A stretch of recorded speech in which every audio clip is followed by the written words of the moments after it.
യൂറോപ്പും അമേരിക്കയും കത്തുകയാണ്. സ്പെയിനിലും പോർച്ചുഗലിലും ജർമ്മനിയിലും കാനഡയടക്കം യുഎസിലും കാട്ടുതീ സൃഷ്ടിച്ച ദുരിതം സമാനതകളില്ലാത്തതാണ്. സ്പെയിനിൽ പടരുന്ന കാട്ടുതീ നിയന്ത്രണ വിധേയമാക്കാൻ ഏറെ പണിപ്പെട്ടു.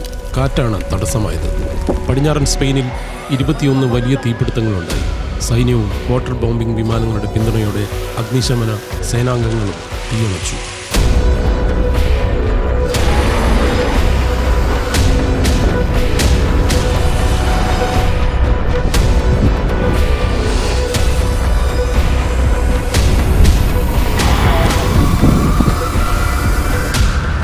ശക്തമായ കാറ്റും ചൂടും തീയണയ്ക്കാൻ തടസ്സമായി എന്നാണ് ഡയറക്ടർ ജനറൽ വിർജീനിയ ബെർക്കോൺസ് പറഞ്ഞത്. 5 ആഴ്ചയെ തുടരുന്ന ഉഷ്ണതരംഗം സ്പെയിനിൽ വലിയ കെടുതിയാണ് സൃഷ്ടിക്കുന്നത്.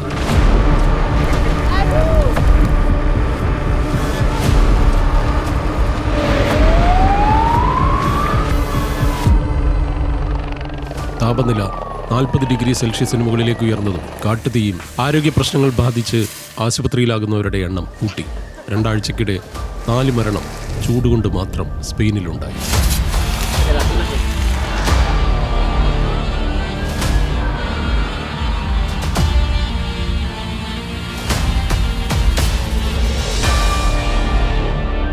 മാഡ്രിഡിനും ഗലീഷ്യയുടെ വടക്ക് പടിഞ്ഞാറൻ മേഖലയ്ക്കുമിടയിലുള്ള ട്രെയിൻ സർവീസ് വരെ നിർത്തിവെക്കേണ്ടി വന്നു കാട്ടുതീയിനെ തുടർന്ന്. ജർമ്മനി 60 അഗ്നിശമന സേനാംഗങ്ങളെയും 24 വാഹനങ്ങളും അയച്ചു. ഫ്രാൻസ് 66 അഗ്നിശമന സേനാംഗങ്ങളെയും 23 വാഹനങ്ങളെയും വിന്യസിച്ചു. ഫിൻലാൻഡ് 26 അഗ്നിശമന സേനാംഗങ്ങളെ അയച്ചു. European Union civil protection agency വഴി സ്വീഡൻ അയച്ച 2 വാട്ടർ ബോംബിംഗ് വിമാനങ്ങൾ തീയണയ്ക്കാനെത്തി.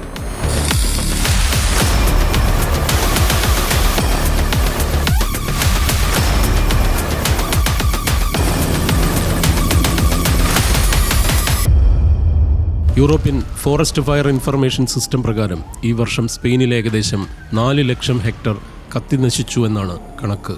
2022 ഇത് 3,06,000 ഹെക്ടർ ആയിരുന്നു. ഈ റെക്കോർഡ് തന്നെ മറികടന്നിരിക്കുന്നു ഈ സീസൺ.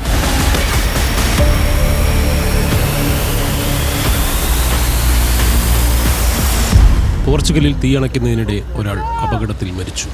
മിറാൻഡയിലെ വടക്കൻ മുനിസിപ്പാലിറ്റി മേഖലയിലാണ് സംഭവമെന്ന് national civil protection authority commander Paulo Santos AFPയോട് പറഞ്ഞു.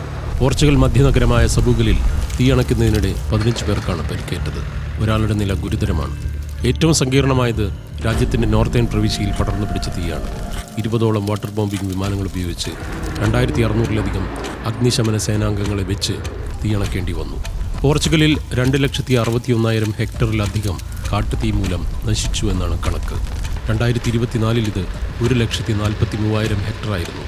കാലാവസ്ഥാ വ്യതിയാനം മൂലം ഉഷ്ണതരംഗങ്ങളും വരൾച്ചയുമാണ് സ്പെയിനിനെയും പോർച്ചുഗലിനെയും തീയിൻ്റെ പിടിയിലേക്ക് എത്തിച്ചത്.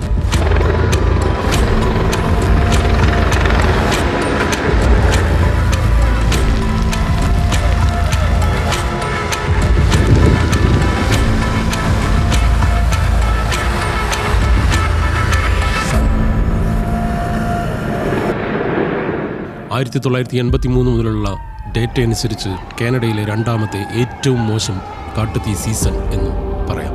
ഇത്തവണത്തെ പ്രധാന തീപിടുത്തങ്ങളിലൊന്ന് വാൻകൂവർ ദ്വീപിലെ മൗണ്ട് അണ്ടർവുഡ് തീപിടുത്തമാണ്. ബ്രിട്ടീഷ് കൊളംബിയ പ്രവിശ്യയിലെ പോർട്ട് ആൽബർണി നഗരത്തിൽ 20,000 പേരെ തീയിനെ തുടർന്ന് ഒഴിപ്പിക്കേണ്ടി വന്നു. കാനഡയിൽ ഈ വർഷം 7.6 ദശലക്ഷം ഹെക്ടർ കത്തി നശിച്ചുവെന്നാണ് കണക്ക്.